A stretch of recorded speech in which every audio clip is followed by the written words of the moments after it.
الكوثر فصل لربك وانحر۔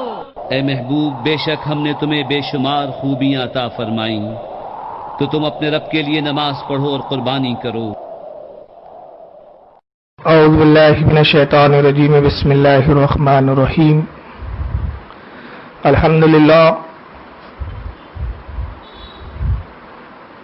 الحمد للہ رب العالمین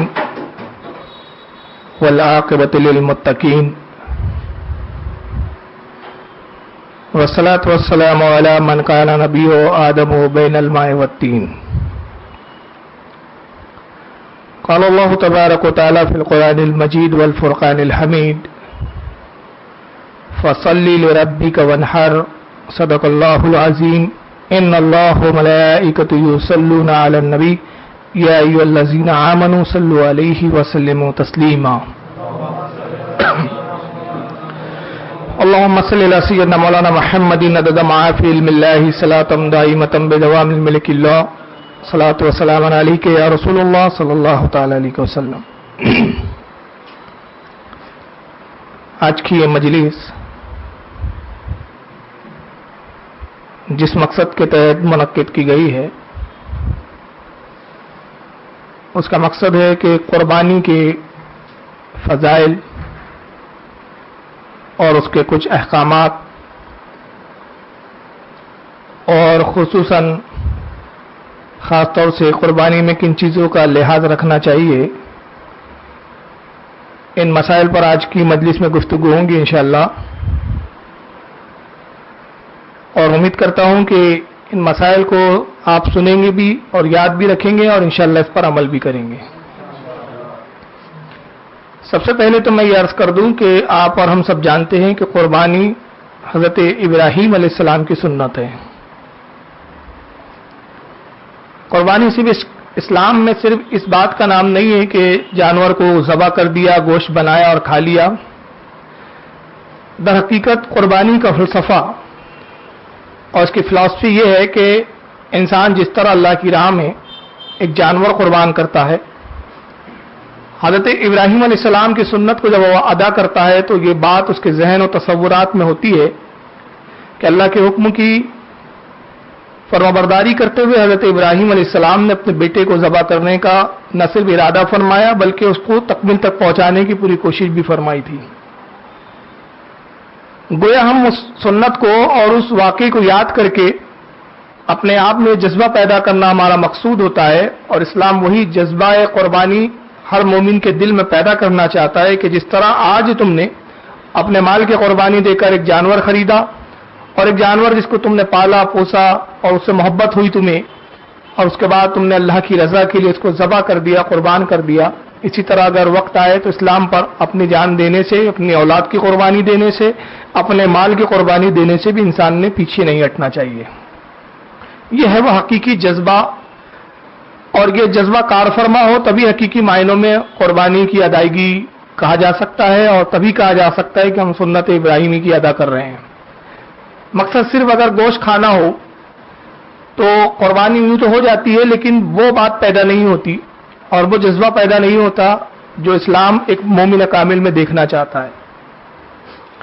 حضرت ابراہیم علیہ السلام کے تعلق سے علماء سے آپ نے سنا ہے کہ ان کے زمانے کا بادشاہ نمرود، جس نے خدا ہونے کا دعویٰ کیا، ابراہیم علیہ السلام نے تبلیغ فرمائی، سمجھایا، اور جب وہ نہیں مانا تو مناظرے بھی ہوئے، اور مناظرے کا ذکر قرآن میں بھی اللہ تعالیٰ نے بیان فرمایا ہے۔ نمرود نے حضرت ابراہیم علیہ السلام کو جلانے کی کوشش کی، مگر قدرت خداوندی سے ابراہیم محفوظ رہے، اور وہ آگ جو جلانے کے لیے مہیا کی گئی تھی حضرت ابراہیم کے لیے اللہ تعالیٰ نے اپنی قدرت کاملہ سے اسے گلزار بنا دیا۔ اس کے بعد سے حضرت ابراہیم علیہ السلام کو ہجرت کا حکم ہوتا ہے، اور تاریخ اسلام کا جب آپ جائزہ لیں گے تو آپ اس بات کو دیکھیں گے کہ روئے زمین پر اپنے ایمان اور عقیدے کے تحفظ کے لیے ہجرت کرنے والے سب سے پہلے نبی حضرت ابراہیم علیہ السلام ہیں۔ حضرت ابراہیم سے پہلے ہجرت کا کوئی تصور نہیں پایا جاتا ہے۔ حضرت ابراہیم علیہ السلام کی دو بیویاں تھیں، بہت مختصر میں عرض کر رہا ہوں کیونکہ وقت اتنا نہیں ہے، کیونکہ مقصد تو قربانی کے فضائل اور مسائل بیان کرنا ہے۔ کبھی موقع ملا تو انشاءاللہ حضرت ابراہیم کی مکمل سوانح حیات پر گفتگو ہوں گی۔ المختصر یہ کہ حضرت ابراہیم علیہ السلام کی دو بیویاں تھیں، ایک حضرت حاجرہ اور ایک حضرت سارہ۔ حضرت حاجرہ سے ایک صاحبزادہ آپ کو پیدا ہوا جن کا نام حضرت اسماعیل علیہ السلام ہے، اور یہی رسول اللہ صلی اللہ علیہ وسلم کے جد امجد ہے۔ پروردگار نے حضرت ابراہیم کو حکم دیا کہ اپنی بیوی حاجرہ کو لے جاؤ اور ایک ویران میدان میں، ایک ویران جگہ پر جہاں کوئی آبادی نہ ہو، جہاں کوئی متنفس نہ ہو، ایسے مقام پہ ان کو چھوڑ دو۔ چنانچہ حضرت حاجرہ کو اس مقام پہ حضرت ابراہیم نے حکم خداوندی کی تعمیل کرتے ہوئے چھوڑ دیا، گویا یہ بیوی کی بھی قربانی تھی اور اولاد کی بھی قربانی تھی۔ چھوڑنے کے بعد آپ جانتے ہیں کہ پانی کے لیے جب ایک پریشانی کا مسئلہ سامنے آیا، اللہ تعالیٰ نے حضرت اسماعیل علیہ السلام کے قدم مبارک سے زمزم پیدا فرمایا، اور حضرت ابراہیم علیہ السلام بیچ بیچ میں آتے حضرت حاجرہ سے ملتے، اور جب زمزم کا کنواں ظاہر ہوا، پانی ظاہر ہوا، تو کچھ قبیلے وہاں قبائل آباد ہو گئے، اور مکے کی یہ پہلی آبادی تھی جو حضرت حاجرہ اور حضرت اسماعیل کی وجہ سے وہاں پر آباد ہوئی۔ چنانچہ جب یہ آبادی اپنے گھیراؤ پر اور وسعت کے اعتبار سے بہت پھیلی تو عالم یہ ہوا کہ ہاں چند قبائل آباد ہوئے، اور آپس میں پھر نکاح اور قبیلے کے اضافے کے لیے، نسل انسانی کے بڑھاوے کے لیے آپس میں رشتہ داریاں بھی ہونے لگی۔ مفسرین اکرام فرماتی، جس میں حضرت امام فخر الدین رازی رحمۃ اللہ تعالی علیہ تفسیر کبیر میں اور امام نصفی رحمۃ اللہ تعالی علیہ تفسیر مدارک کی 3 جلد کے اندر بیان فرماتے ہیں کہ جب حضرت اسماعیل علیہ السلام کی عمر 13 سال ہو گئی تو حضرت ابراہیم کو اپنے بیٹے اسماعیل سے بڑی محبت تھی، جیسے کہ ایک باپ کو ایک بیٹے سے ہونا چاہیے، مگر حضرت ابراہیم کی محبت اس قدر غلبہ تھا اس کا کہ جتنا ایک انسان اپنی اولاد سے نہیں کرتا، اس سے ہزاروں گنا زیادہ حضرت ابراہیم اپنے بیٹے اسماعیل سے محبت کیا کرتے تھے، اس لیے کہ ایک لائق اور فرما بردار بیٹا تھا، اور بہت زیادہ اللہ کی بارگاہ میں استغاثہ پیش کرنے کے بعد حضرت اسماعیل کی ولادت ہوئی تھی، تو یہ بھی اس وجہ سے بھی بہت محبت تھی۔ مشیت الہی کا تقاضا ہوا کہ ابراہیم کا امتحان لیا جائے۔ چنانچہ مفسرین فرماتے کہ جب حضرت اسماعیل کی عمر 13 سال ہوئی تو اللہ تعالیٰ نے حکم دیا کہ ابراہیم اللہ کی راہ میں ایک عزیز کی قربانی پیش کرو۔ چنانچہ قرآن عظیم میں اس کا ذکر بڑا تفصیل سے آیا ہے، اور سورہ صفات کے اندر اس کا بیان اللہ تعالیٰ نے مفصل بیان فرمایا ہے۔ چنانچہ مفسرین فرماتے ہیں کہ حضرت ابراہیم علیہ السلام نے خواب دیکھا، اور خواب یہ تھا کہ کہنے والا کہہ رہا تھا کہ سب سے عزیز ترین چیز جو ہے وہ آپ قربان کیجیے اللہ کی راہ میں۔ چنانچہ بعض تفاسیر میں آیا کہ آپ نے 100 اونٹ قربان کر دیے۔ دوسرے دن پھر خواب ہوا، خواب میں کہا کہ ابراہیم اپنی عزیز ترین چیز کی قربانی اللہ کی راہ میں پیش کیجیے، پھر آپ نے قربان فرما دیے 100 اونٹ کے قریب، یہاں تک کہ تیسری بار کہنے والے نے کہا کہ ابراہیم اپنے بیٹے اسماعیل کی قربانی پیش کیجیے۔ اس کا ذکر قرآن میں ہے، میں بھی قرآن کی کچھ آیت تلاوت کروں گا، لیکن میں اس سے پہلے ایک بات یہ عرض کرنا چاہتا ہوں کہ ایک خواب تھا، تو کیا ضروری تھا کہ کسی خواب پر عمل کیا جائے؟ آخر خواب خواب ہوتا ہے اور خواب کی کوئی حقیقت نہیں ہوتی، لیکن یہاں مفسرین اکرام ہماری رہنمائی فرماتے ہیں، اور تمام علماء اہل سنت کا، بلکہ میں کہوں گا کہ دیگر مکاتب فکر کا بھی اس تعلق سے اتفاق اور اجماع ہے کہ نبی کے خواب بھی وہی کے مانند ہوتے ہیں۔ نبی کا خواب جو ہے وہ محض ہمارے خوابوں کی طرح نہیں ہوتا۔ یہی وجہ ہے کہ حضرت ابراہیم کو اگر خواب میں حکم دیا جا رہا تھا، در حقیقت وہ اللہ کی جانب سے وحی تھی، تو نبی کے خواب چونکہ وحی کے مانند ہوتے ہیں۔ اور آپ بخاری شریف کا مطالعہ کریں تو کتاب الوحی جو پہلا باب ہے بخاری کا، اس میں آپ کو ملے گا کہ اللہ کے نبی صلی اللہ علیہ وسلم ارشاد فرماتے ہیں کہ جب اعلان نبوت کا مجھے حکم دیا جانا مقصود ہوا تو پہلے مجھ پر خوابوں کے ذریعے وحی نازل کی گئی، پھر بعد میں جبریل آئے۔ تو خواب جو ہے وہ نبوت کا حصہ ہوتے ہیں، اور خود ایک حدیث میں اللہ کے نبی فرماتے ہیں کہ خواب نبوت کا حصہ ہے، 46واں یا 40واں حصہ فرمایا، اور میرے بعد نبوت نہیں ہے مگر اچھے اور بہترین خواب۔ یہ حدیث ترمذی میں نقل کی گئی، اور بھی دیگر احادیث کی کتابوں میں یہ حدیث آپ کو مل جائیں گی۔